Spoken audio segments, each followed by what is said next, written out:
السلام عليكم، أهلا بيكم في محاضرة التطبيق العملي عن الجزء البسيط اللي أخدناه في المحاضرة اللي فاتت. طبعا احنا أخدنا واجهة البرنامج وإزاي بنتعامل مع كل عنصر موجود في الواجهة. تعالوا النهاردة نستخدم كل عنصر من هذه العناصر في عمل فيديو بسيط كتطبيق عملي على اللي احنا خدناه. في البعض من زمايلكم وخاصة المدرسين مادة الرياضيات بعتوا لي فيديو من قناة دروس رياضة اونلاين للأستاذة سلوى حامد، وبيقولوا ازاي نعمل فيديو زي ده. تعالوا كده نطبق عملي ونحاول نعمل فيديو زيها. في الأول تعالوا نشوف الفيديو بتاعها ونحاول نعمل زيه. طبعا هي بتحاول بترسم زاوية قياسها 100 درجة. هنشوف كده بترسمها ازاي. أول حاجة بتحط نقطة، بعد كده بترسم الخط، بعد كده بتجيب المنقلة،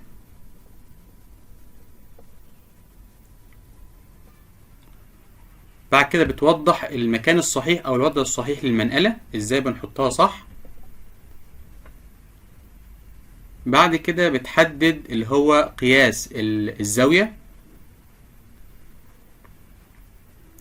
وبتوضح ان دي زاوية منفرجة، فانت عندك رقمين بيبقوا 100 على المنقلة، فهي بتحاول توضح احنا هنختار انهي 100 منهم.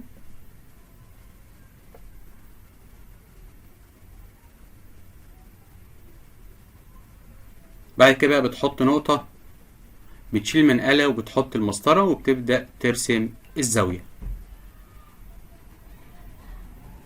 احنا بقى محتاجين نرسم فيديو زيه، وليكن نرسم زاوية قياسها 90 درجة. نبدأ طبعا نحاول نعمل فيديو بقى زيه ونطبق على الكلام اللي احنا خدناه في المحاضرة اللي فاتت. طبعا اول حاجة بنحاول ندرج بقى النقطة او نشوف بقى احنا هندرجها ازاي. طبعا نبدأ هنا من ادراج صورة، بضغط هنا زي ما احنا قلنا. طبعا بنحاول ان احنا نعمل سيرش في المكتبة بتاعة البرنامج، او لو الصورة عندك موجودة على الجهاز بضغط على ماي ايميج وابدأ اختار الصورة. طبعا احنا هنعمل سيرش الاول على المكتبة، فطبعا هنا هنقول سيركل. هنحاول بقى نجيب دايرة ونعملها نقطة ونشوف مع بعض ازاي. هكتب سيركل وبقول له جو. طب احنا بنحاول بقى نختار دايرة ونصغرها نخليها بحيث تبقى ايه شكل نقطة. طبعا احنا بندور هنا في الايه، بنحاول طبعا ندور على دايرة تكون ملونة عشان نخلي لونها اسود. ممكن ناخد الدايرة دي مناسبة. تمام كده. نبدأ هنا بقى نصغر حجمها شوية. عايزين بقى ان احنا نخلي اللون بتاعها اسود بحيث تبقى شكل النقطة، فانا بضغط اعدل على الصورة من المكان ده، وبدل ما هي هنا فول كولر ابدأ اختار اللي هي الشادو او الظل، شيل اوت، هتلاقي اصبحت لونها ايه اسود. وابدأ اقول له ايه اوكي واصغرها شوية كده. احنا بدأنا نحدد الايه النقطة. طبعا تحطها في المكان المناسب ليك وليكن هنا.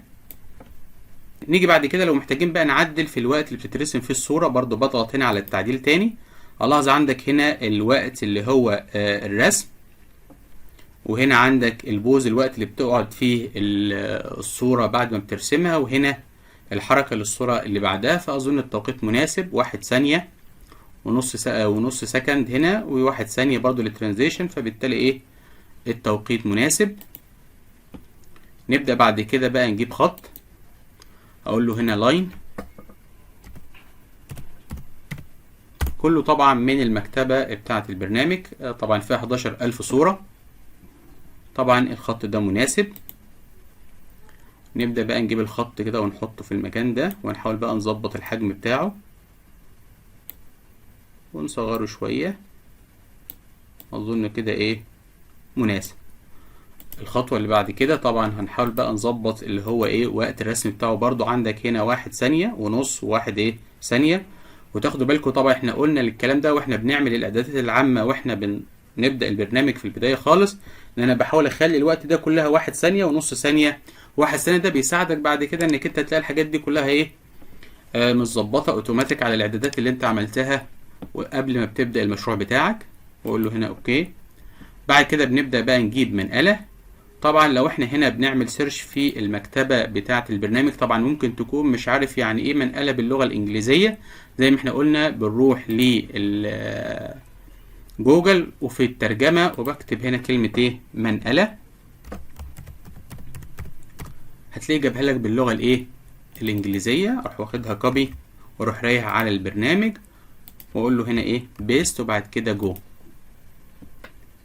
بيجيب لك المنقلة الموجودة في البرنامج، تختار اللي انت محتاجها. طبعا انا شايف دي انسب واحدة.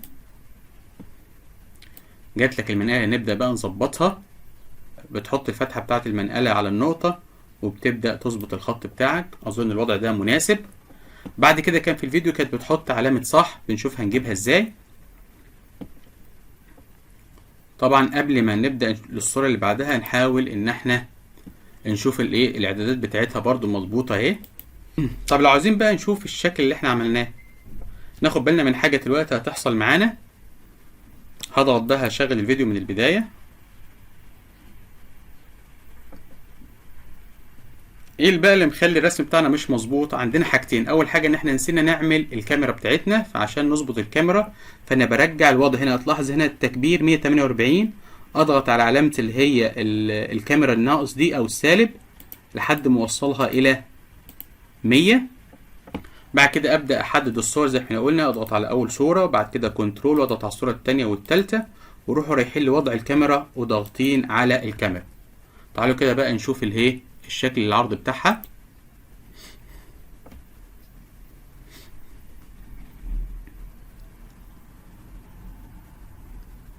علامة الزوم بقى اللي بتظهر معاك في الاخر لو احنا عايزين نلغيها بقى، نيجي نلغيها من الزوم الموجودة عندك هنا اهو.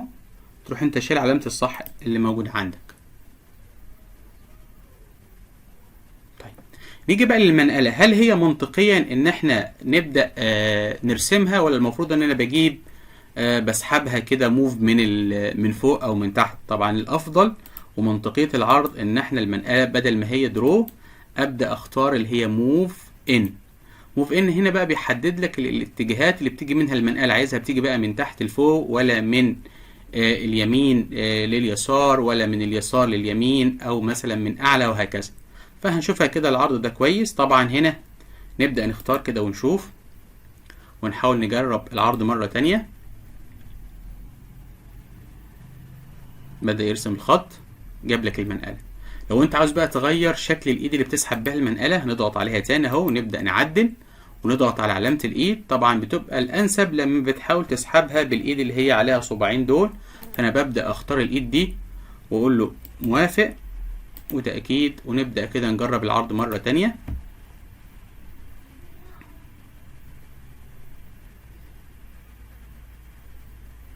نيجي بعد كده بقى نشوف لو احنا محتاجين بقى ايه، ان احنا نحط علامة الصح الموجودة اللي كانت موجودة عندك في الفيديو اللي احنا شفناه. هنا برضو في السيرش واكتب كلمة رايت.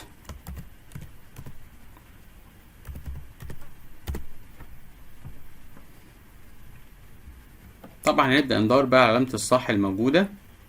في عندك علامة صح ممكن تبقى مناسبة. لو عايزين بقى نجيب حاجة بالظبط زي الموجودة عندك او شفناها في الفيديو نبدأ ندور. ممكن نختار علامة الصح دي ونبدأ نصغرها، او لو احنا محتاجين نجيب نفس العلامة بالظبط فاحنا ممكن نلغي العنصر ده اهو اقول له ديليت، ونبدأ بقى ان احنا نحاول نجيب الصورة. طبعا لو هي الصورة عندك على الجهاز بضغط على ماي ايمج وفروم ماي كمبيوتر، وانا كنت منزل العلامة دي، ونبدأ ان احنا ايه نضيفها عندنا اهي.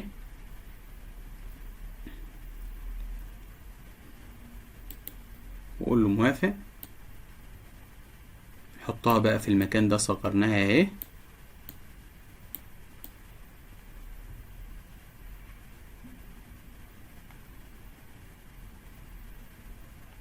المكان ده اهي كده صح. عايزين بقى ان احنا نعمل منها نسخة تانية زي ما احنا قلنا. بختار كوبي هنا بعد كده بيست واسحبها الصورة التانية واحطها في المكان ده.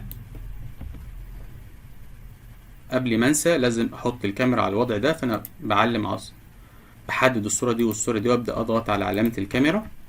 وتعالوا كده نبدأ نشغل الفيديو مرة تانية. بيحط المنقلة.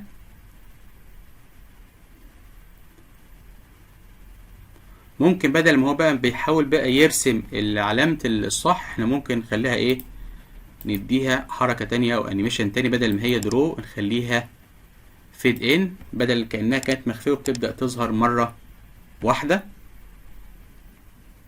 واقول له موافق. نيجي بقى للصورة التانية، بدل درو اخليها فيد ان واقول له موافق. وتعالوا كده ايه نجرب.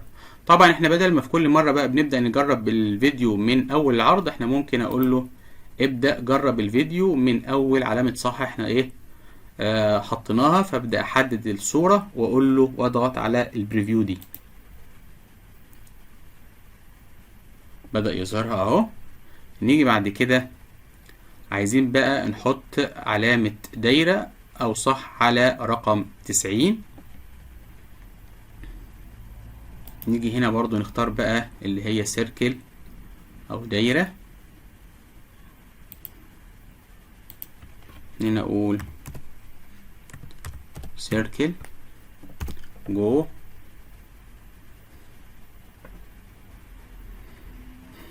نختار اي دايرة، ممكن نختار الدايرة دي وبعد كده احنا نغير لونها زي ما احنا محتاجين، نصغرها شوية. طبعا انت هنا سحبت الرسم كله، احنا محتاجين نسحب الدايرة دي بس. طبعا نيجي نغير هنا الصورة بتاعتها. هنا بدل ما فول كولر اختار اللي هي شيل اوت، واختار اللي هو اللون الاحمر واقول له موافق. لو عايزين بقى ان احنا نضيف عليها تأثيرات اكتر، ممكن نخش على جرافيك فلتر ونبدأ بقى نديها زي شادو او ظل كده او هالة حوالين الدايرة بحيث تبقى واضحة. طبعا بنزود من الرقم ده، او انا بضغط على الرقم وبكتب 20 على طول زي ما انت حابب. هنا بقى اللي هو درجة اللمعان بنخليها ايه برضو، مثلا ممكن 10 او 20 اظن كده مناسبة، ونضغط على موافق. طبعا نبدأ نصغر بقى الدايرة بحيث ان هي تيجي على ايه، نبدأ بقى نسحب الدايرة ونحطها على رقم 90. برضو كانت هي بتحط علامة صح على رقم 90، فاحنا ممكن نبدأ نجيب علامة الصح التانية ونقول له هنا برضو رايت. كانت في علامة صح هنا موجودة في البرنامج، او احنا تقريبا اخترنا العلامة دي قبل كده فتلاقيها موجودة عندك في الصورة اللي انت اخترتها اهي. نضغط على علامة الصح دي ونبدأ ان احنا ايه نصغرها هنا اهو، واحطها كده هنا زي كأنها في المكان ده كده ايه صح. نبدأ بقى اخلي الكاميرا على الصور دي كلها واروح ضاغط على علامة الايه. طبعا نلغي الكاميرا القديمة الوضع القديم وروح ضاغطين على الكاميرا الحالية، ونبدأ بقى نشغل العرض من البداية.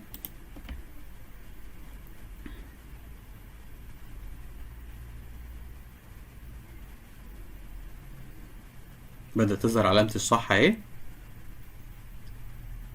بدأ يحدد الزاوية 90، وبدأ بيقول لك ان المكان ده ايه مظبوط. عايزين بعد كده بقى نحط نقطة عند 90 وبعد كده نشيل المنقلة ونحط الايه المسطرة. تعالى كده نحط نقطة تاني. فانا بقول له هنا ايه صورة، وناخد نفس اللي احنا خدناها قبل كده ونحددها بقى ونعدل على الصورة.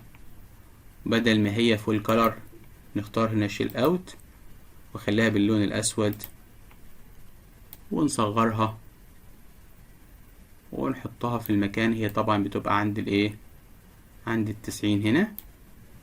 طبعا ممكن نحاول ان احنا ايه نصغرها على قد ما نقدر. اظن كده مناسبة.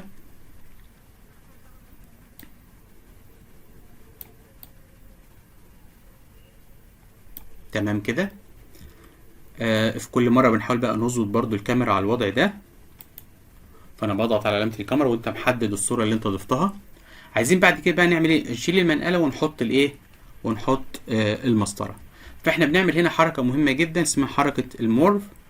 هنتعلم لها طريقة المرة دي وبعد كده هنشرحها بالتفصيل في المحاضرات الايه اللي جاية.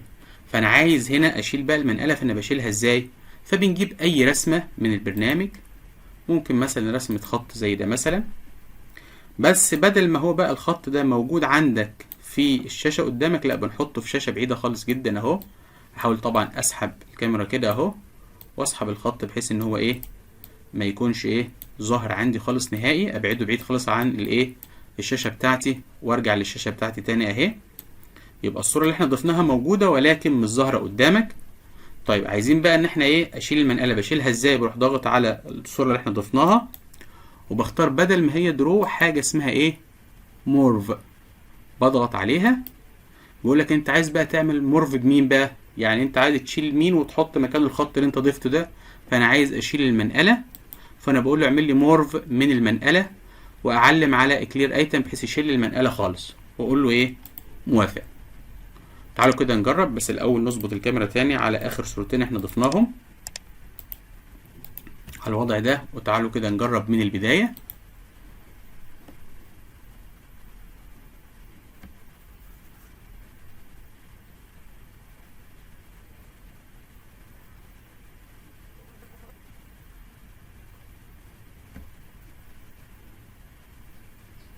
بيحط لك اهو النقطة، بدأ يشيل لك الايه المنقلة اهي. وطبعا ما ظهرش معايا الخط لان انا حاطه في شاشة بعيدة عن ايه بحيث ما يظهرش معايا نهائي. نيجي بعد كده بقى عايزين نضيف المسطرة. طبعا المسطرة عندك احنا استخدمناها هي موجودة، او لو انا مش موجودة عندك بختار على السيرش وبقول له هنا ايه رولر، ويجي لك ايه اشكال مساطر. فاحنا شايفين مناسب المسطرة دي فنبدأ نختارها. طبعا هنا بقى بنتحكم في المسطرة، نعمل لها روتيت من السهم اللي فوق ده. طبعا بنصغرها شوية، نعمل لها روتيت بحيث ان احنا ونحركها في المكان ده، ونظبطها على النقطتين اللي احنا حطيناهم قبل كده. اظن كده مناسبة. برضو اظبط الكاميرا على المسطرة. وتعالوا كده نبدأ نشوف العرض تاني مع بعض كده بسرعة. ممكن بقى نبدأ العرض بقى من علامة الصح دي. اضغط على علامة الصح هنا واقول له ايه انا عايز تبدأ لي العرض من الايقونة دي اللي هي علامة الصح. حط النقطة، هيبدأ شال المنقلة اهو، حط لك الايه المسطرة. بس المسطرة هنا ايه اترسمت، اللي احنا عايزين بقى الايد اللي بتسحبها لان ده ايه منطقية العرض. فانا بضغط على المسطرة ونبدأ نحدد، بدل ما هي درو اخليها ايه موف ان. والمرة دي بقى نجيبها من اليسار لليمين، ونحاول بقى نختار الايد زي ما احنا قلنا اللي بتسحبها اللي هي الايد دي، واقول له ايه موافق. وتعالوا كده نجرب برضو من نفس علامة الصح كده، ونقول له ايه ابدأ اعرض.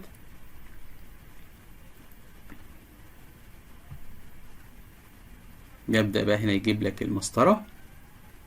عايزين بعد كده نبدأ نحط بقى الخط اللي ايه اللي هو باقي رسم الزاوية. فبنضغط على ادراج صورة، والخط احنا استخدمناه قبل كده فتلاقيه موجود عندك في الصورة اللي انت استخدمتها. بنختاره ونبدأ بقى ان احنا ايه نعدل الخط زي ما احنا عايزينه كده دوران. ممكن اصغره شوية، ونحاول نرفعه شوية كمان عشان يبقى منطقي. ونبدأ نحطه على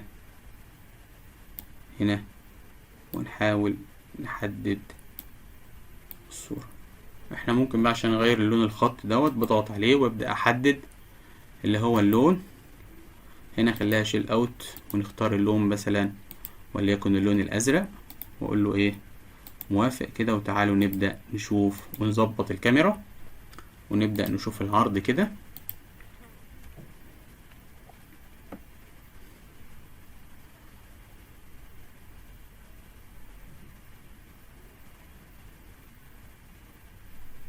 تمام كده احنا رسمنا الايه الزاوية. طبعا كان موجود في الفيديو كمان ولد بيفكر كده ازاي يرسم الزاوية.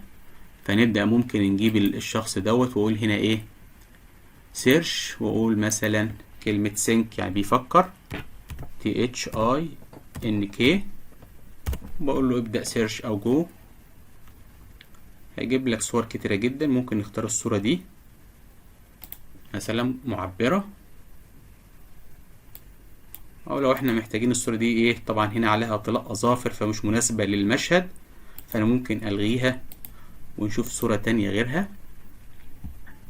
ممكن نشوف في عندنا صورة اهي زي ولد بيفكر اهو.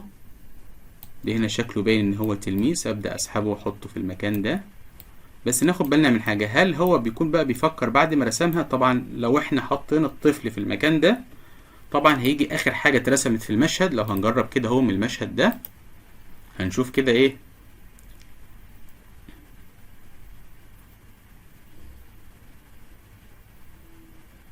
شوف الطفل اترسم اخر حاجة في المشهد. لا احنا محتاجينه بقى يبدأ يفكر وهو بيحط المنقلة. فانا ببدأ احدد الصورة وابدأ اسحبها واحطها ورا المنقلة مباشرة اهي. نحرك كده ونرجع لورا بالسهم مع السحب والافلات لحد ما بتيجي الايه المنقلة اهي. او ممكن كمان بعد ما احط علامة الصح كده نبدأ ان احنا ايه قبل ما يحط الدايرة على رقم 90. وتعالوا كده ايه نثبت المشهد، نتأكد بس الايه الكاميرا عليه، ونبدأ نشغل العرض بقى من البداية.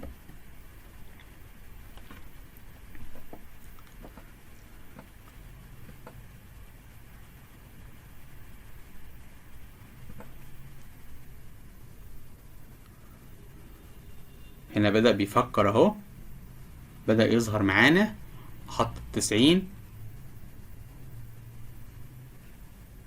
شال المنقلة ويحط الايه المسطرة. وبكده نبقى انتهينا من محاضرة النهاردة.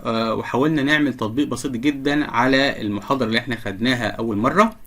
وإن شاء الله يا رب تكونوا استفدتوا من المحاضرة دي كده، وهنكمل مع بعض في المحاضرة اللي جاية. والسلام عليكم.